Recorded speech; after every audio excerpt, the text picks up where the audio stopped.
வணக்கம். நேத்து ஹொபோனோபோனோ பத்தி ஒரு வீடியோ போட்டிருந்தேன். அத பார்த்துட்டு நெறைய பேர் வந்து, "கண்ணாடி திருப்புனா எப்படிப்பா ஆட்டோ ஓடும்?" அப்படின்ற மாதிரி. அ ஸோ இந்த 4 ஸ்டேட்மெண்ட்ட சொல்றதுனால எப்படி என் லைஃப் சேஞ்ச் ஆகும் அப்படின்னு கேட்டிருந்தீங்க. ஸோ இதோட ஃபுல் ஸ்டோரி வந்து ஃபுல் வீடியோல அப்லோட் பண்ணியிருக்கேன். அத மிஸ் பண்ணாம பாருங்க. ஸோ இன்னைக்கு ஷார்ட்டா சொல்றேன். என்னன்னா, நமக்கு இருக்கக்கூடிய எல்லா பிரச்சனைகளுக்குமே வந்து காரணம் என்ன அப்படின்னா, நம்மளோட லிமிட்டிங் பிலீஃப்ஸும், நம்மளோட எமோஷன்ஸ் நம்ம பாடியில ஸ்டோர் ஆயிருக்கக்கூடிய ஸ்டக் எமோஷன்ஸும் தான் காரணம். எமோஷன் அப்படின்னா என்னன்னா, எனர்ஜி இன் மோஷன். ஸோ நம்மளோட பிலீஃப்ஸு, நம்மளோட எமோஷன் இது எல்லாமே வந்து எனர்ஜி தான்.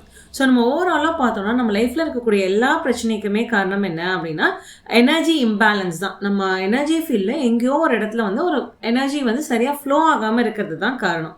ஸோ இந்த 4 ஸ்டேட்மெண்ட்ஸை நம்ம ரிப்பீட்டடாக சொல்கிறப்போ என்ன பண்ணுறோம் அப்படின்னா, நம்ம சப்கான்ஷியஸ் லெவலில் அந்த எனர்ஜி ஃபீல்டில் ஒர்க் பண்ணுறோம். ஸோ அந்த தேவையில்லாத எனர்ஜியை வந்து நம்ம ரிலீஸ் பண்ணுறோம். அந்த எனர்ஜியெல்லாம் நம்ம ரிலீஸ் பண்ண நம்ம எனர்ஜி ஃப்ளோ வந்து ரெஸ்டோர் ஆக ஆரம்பிக்கும்.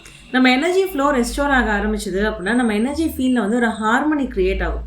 நம்ம எனர்ஜி ஃபீல்டில் ஹார்மனி க்ரியேட் ஆச்சு அப்படின்னா, நம்ம லைஃப் வந்து த்ரைவ் ஆக ஆரம்பிக்கும் எல்லா ஏரியாஸ்லையுமே.